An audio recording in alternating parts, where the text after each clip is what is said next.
As a 25-year IAVAT member, I just want to say thank you to everybody that I have worked with in Section 16 and District 4 when I was teaching at Blue Ridge for my first 8 years.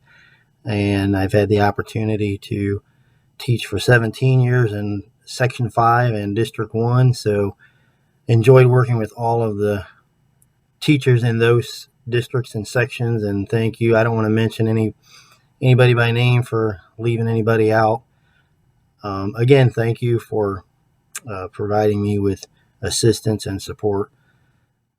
For those sponsors who are sponsoring awards for IAVAT members or any FFA or IAVAT events, thank you for your support and dedication to our industry or our occupation.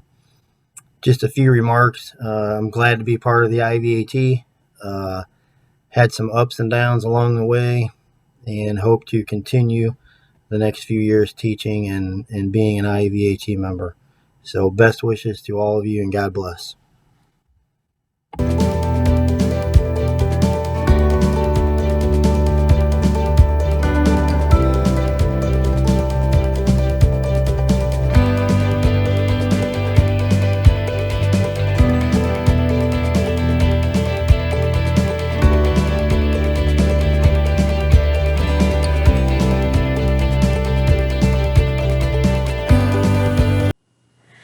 I've been asked to bring remarks on celebrating my 25 years in IAVAT or IAVAT membership.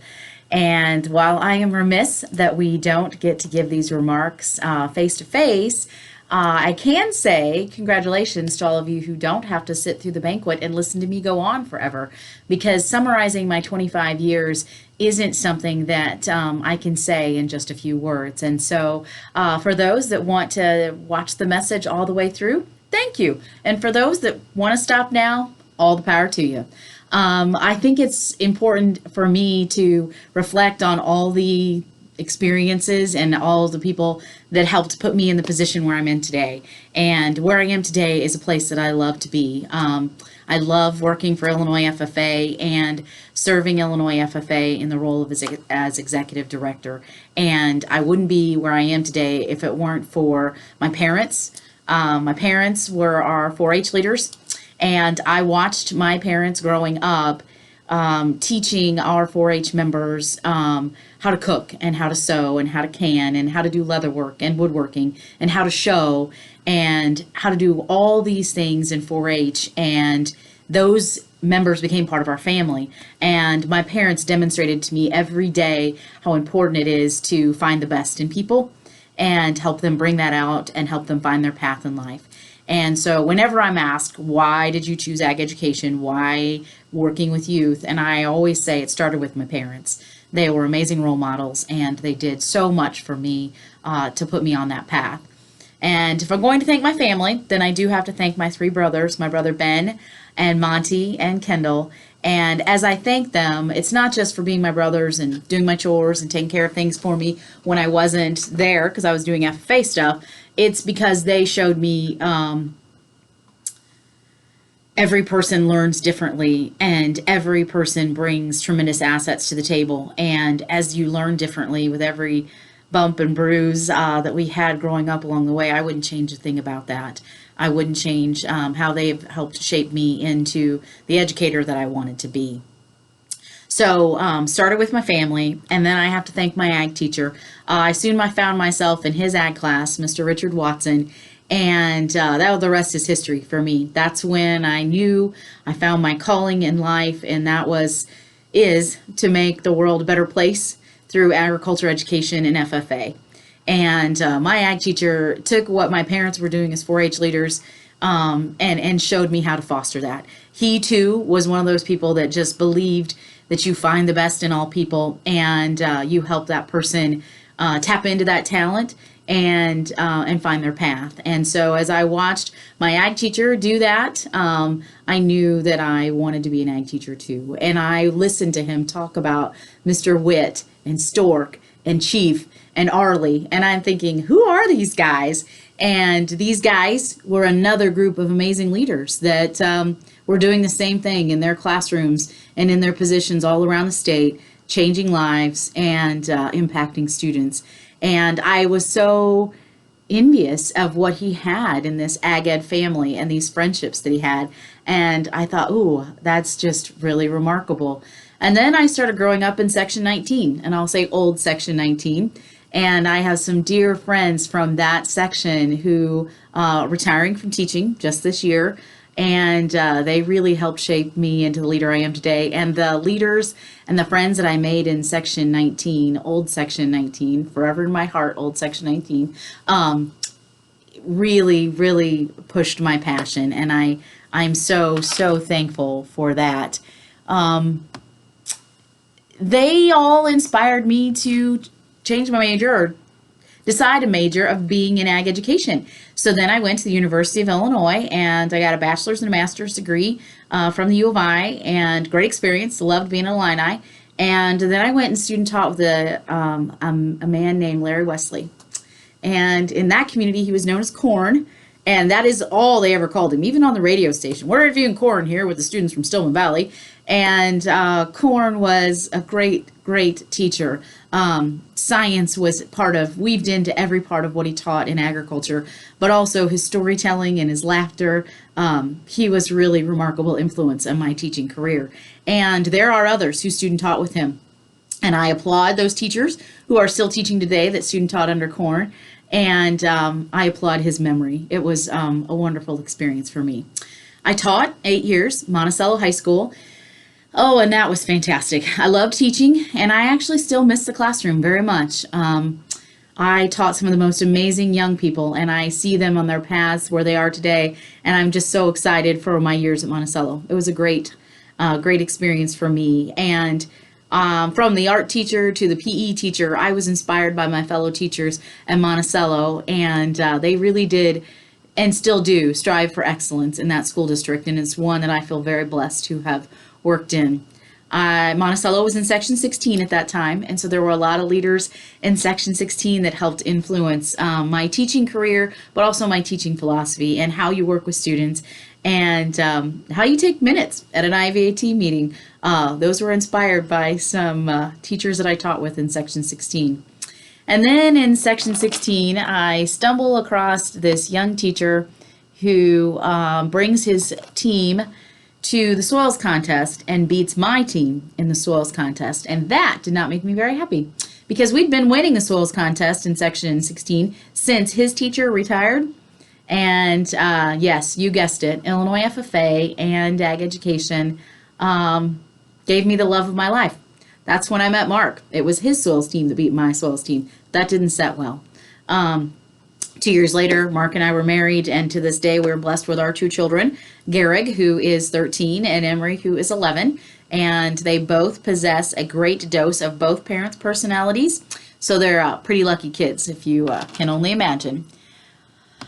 So I then went on to work for FK, and leaving Monticello was a really tough thing to do. There were a lot of tears, a lot of students that I didn't want to leave, but I knew the opportunity to go work for FK was going to be one of a lifetime, and it was. I had been so fortunate. I grew up in District 4. I went to college in District 4. I taught in District 4, and now I had the opportunity to serve my fellow teachers, serve those who had taught me so much already. And you talk about an amazing experience to go from school to school to school to see all the great things that our teachers were doing and the lives they were changing, the impact they were making. Those years in working for FK were just eye-opening, uplifting, joyous years. I really, really enjoyed that. And I could go to Oblong and buy my plants and have a slice of pie. And I could go to Nokomis and get some life lessons. And I could go to PBL and be super motivated. And I could find a little place like home when I went to Lakeland College. They always welcomed me with open arms there. Then I'd go to the U of I and I'd find our new recruits. And working for FK was an amazing experience, and one I feel very fortunate. I'm glad Jay Runner hired me. I'm thankful for that, and I'm thankful for the colleagues that I had when I worked with FK. They expect excellence, and they serve fiercely. And in that, Dean, that persistent dedication is one that I marvel at even to this day. And so I'm very thankful for all my experiences and colleagues that I worked with when I was with FCAE. And one of the most exciting surprises for me when I worked for FCAE was this little understated group of ag literacy coordinators.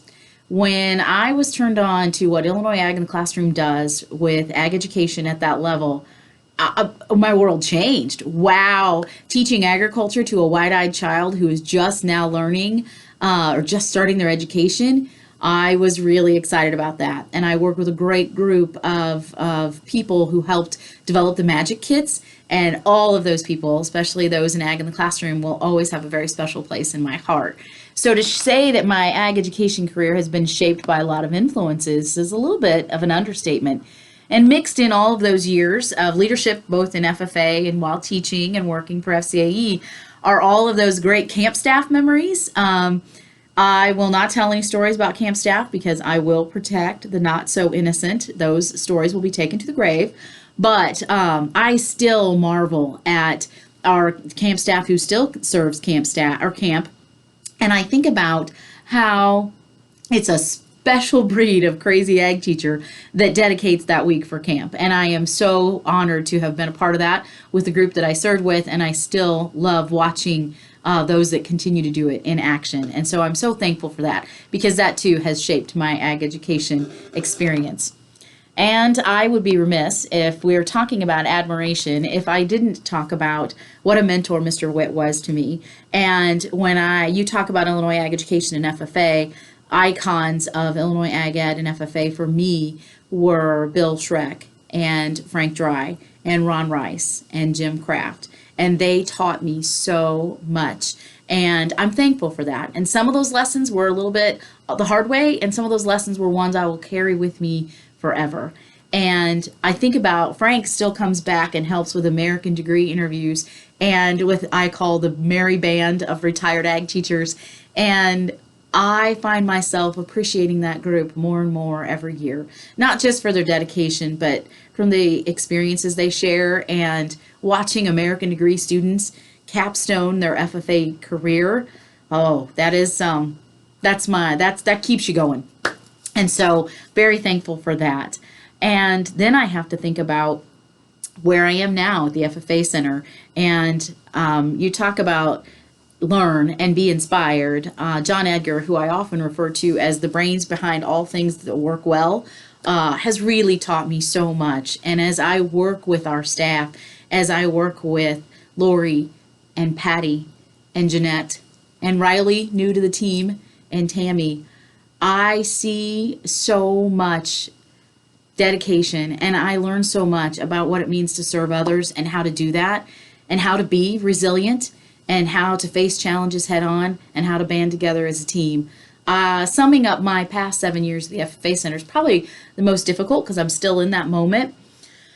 But I am thankful every day for the people that I get to go to work with. My heart just bursts with joy with the officers and the officer teams that I've had the privilege of working with and continue to work with. It's such an exciting opportunity. I hope that you feel as blessed as I do. I have the best interest of Illinois Ag Education and FFA in my heart at all times. And I just want to thank all the current and past teachers and FFA influences that have helped shape my career. And I want to thank the FFA Center staff. I want to thank the boards who hired me and continue to work with me. I want to thank each and every officer team of the major state officer team, but of those teams of 30, you truly fuel me. You truly fuel my passion. You bring joy to this job every day. And most importantly, I want to thank the FFA members who remind me at every event that we go to why I do what I do. I consider myself blessed beyond words. And my friends, I wish you all a grand day.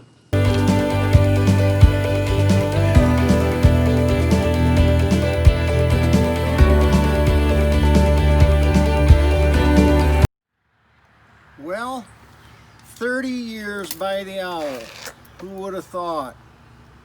When I was your age, young teachers, I used to look at those 30 and 25-year-olds and say, boy, how am I going to make it that long?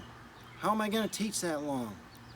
And here I am getting a taste of that medicine, just like I said.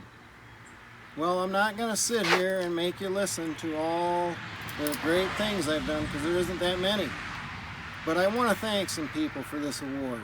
First, I'd like to thank Country Financial for sponsoring the award. If we go back, I'd also like to thank my mom, my dad, my brothers, and our family farm for teaching us a lot of responsibility. There wasn't any days off on that dairy farm. I'd like to thank my GK teachers and coaches for being great role models. They probably led me into the teaching profession. I'd like to thank the late Larry Cornman Wesley for a great student teaching experience at Stillman Valley High School. I'd like to thank the old Section 2 teachers, Mark Streit, Rick Pettit, Dan Hartman, and Stan Tepfer, for helping me along when I was at Thompson High School for the first 15 years. I'd like to thank the Section 1 ag teachers. They're a great section of young and very successful teachers. I'd like to thank FCAE. They're an outstanding organization that provides a lot of support for our organization. I would like to thank the IAVAT. They are the GOAT of all ag associations across this nation, I believe.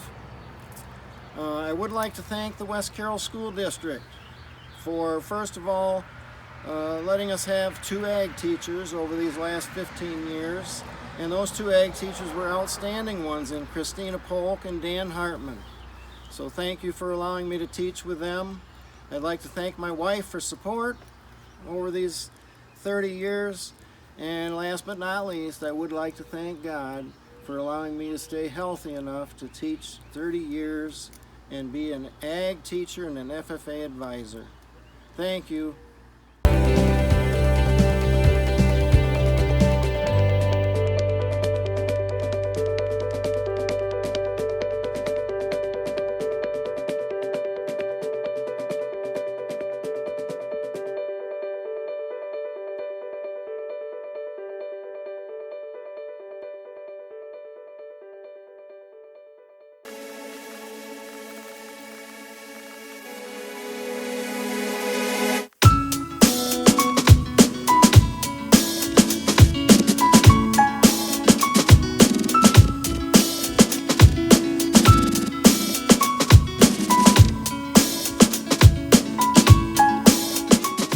Wow, 35 years, where does time go?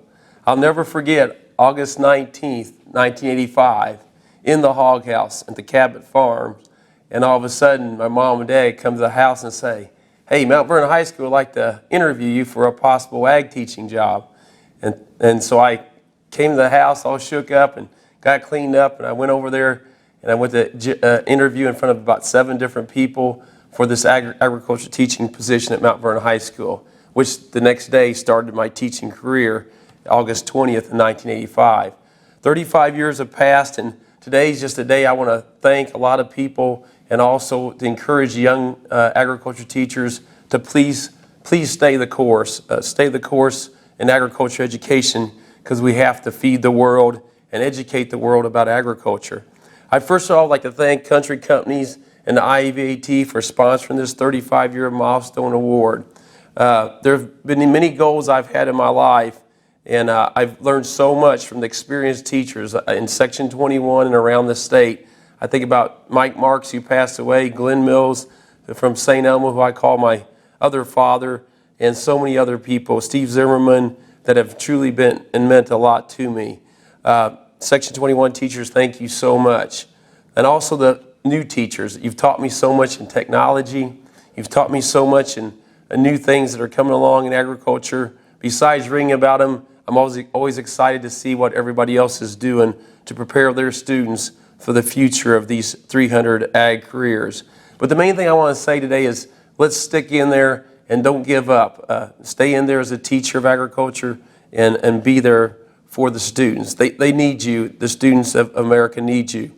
I'd also like to go back and thank my family, my wife Marcia of 35 years, She stood with me, and she doesn't know where I'm at many times, either on the farm or at school or somewhere around the state or around the country. And she's always been there for me, and I couldn't have asked for a better wife to go the course with me in ag education. We've had 4 children. My first child passed away during birth, or before birth, and we call him our angel in heaven to give us the life cord down to earth to get us up, to intercede and get us to heaven. My son Jacob, who's doing an awesome job at St. Luke's Hospital in Chesterfield in the cardiac floor. Jacob, you're doing a great job, and he enjoyed all the aspects of FFA, from state degree and American degree. Erica, in a bounce back program, helping physical therapy with so many people, and getting your state degree and winning some state or section contests, and giving us our first 2 grandchildren, Alden and Austin. Alicia, who kind of followed my footsteps, and teaching after her 2nd year at Hamilton County High School, and she gives a spark to the kids in Hamilton County to love agriculture and do so many good things. To my mom and dad, they're still living in their 80s, and they gave me faith, hope, and love to be a great teacher and hopefully a decent farmer, and do the good things that I'm doing. And to my brother Mark, who's always helped at the farm, and my other 2 sisters who are always helping too, or 3 sisters, Lois, Mary, and Helen. I'd also like to thank my fellow teacher, Sherry Rozier, who I've been with for the last 12 years. She's willing to go the course. We've worked as a good team, and she stays there till 5:36, and many times we're here till 10, 11, 12 o'clock at night. Never worried about being there the next day at 7:30 in the morning. Neither one of us have missed very much school. We've stood the course, and I think we've been that constant for those kids and give them so many opportunities. We participate in many IAVAT competitions. We don't always get first, but we've always had a pretty good team because we usually get our kids to practice outside of the class time. And she was great at getting the kids to come in and practice. But Sherry really loves the kids, Sherry Rozier, otherwise she wouldn't spend the time there. Well, now we've added Steve Austin, and he's there to replace me as I went into 3rd FFA advisor in the co-op position. But the main thing I want to talk to you today is encouraging young ag teachers to stay the course. 3 years is the minimum time you can teach. You can't quit after 1 year. That first year is so difficult. And I think so we come after trying to be an A-B student at college, and the kids are just trying to get D's, some of them, and that totally drove me insane. And I always said a teacher's the hardest job or the easiest job. It's the hardest job if you want to make everybody and help everybody, and if you don't care, it's the easiest job in the world. But I always came in there caring for my students and tried to have an A, B, and a C plan every day. If something didn't work, I was ready to teach them. And I can say that I taught every day that I was in the high school some kind of aspect to the students. I also learned to have a little humor with the kids. I love to joke around. They always say you got to tell a joke every 7 minutes while you're teaching. Or they don't get all the jokes, but maybe throw something in there kind of off and try to give that entertainment to them so they pay attention to what you're talking about. Break the class up into 2 or 3 different parts so they have on-class learning, and try to teach them some problem solving and also economics. They don't understand money. Tell them how you do things with your income and expenses and so on. I guess my worst part of teaching was getting mad at students and when they don't try. A kid that sits there every day and doesn't try. And another teacher said, don't get mad at them. Don't ever, always forgive them, and just try to tell them 3 times every day how to do it, or can I help you? And about 3 or 4 months later, they might start to tick and start making things happen. Don't ever hold a grudge against a child. I said when I had my first child, I realized that when I teach, every one of those kids are my child, and I want to treat them like my child. And I hear sometimes teachers kind of hold a grudge against the kid. Don't ever do that. Have love and forgiveness for all the kids, because they need you, and you will make them into something. And one of the sayings I always use is, between 18 and 35, they'll grow up. They're probably not going to do it in high school. Many of them will not do it in high school. So don't count on it. Just do the best you can. I've enjoyed my past 35 years. I cannot think of any other way that I could have helped so many people feed the world and prepare for 300 careers that will help these kids, because that's 1/3 of the workforce. But really, it's really all the workforce. Every skill we teach them, with leadership and public speaking and food science and animal science, plant science, mechanics, these are careers that they're set to go into the work world with. And I think we need to have rigor, relevance, and relationships every day. Be prepared for 184 days of school and make sure that we have a good program that we're trying to teach them problem-solving skills. Get involved with the career development events where they have to practice a little bit on their own and learn this. And please treat every child as if they were your own, and forgive them for what they do. As I finish up, my goal is to teach kids work ethic and teach them there's something bigger than they are.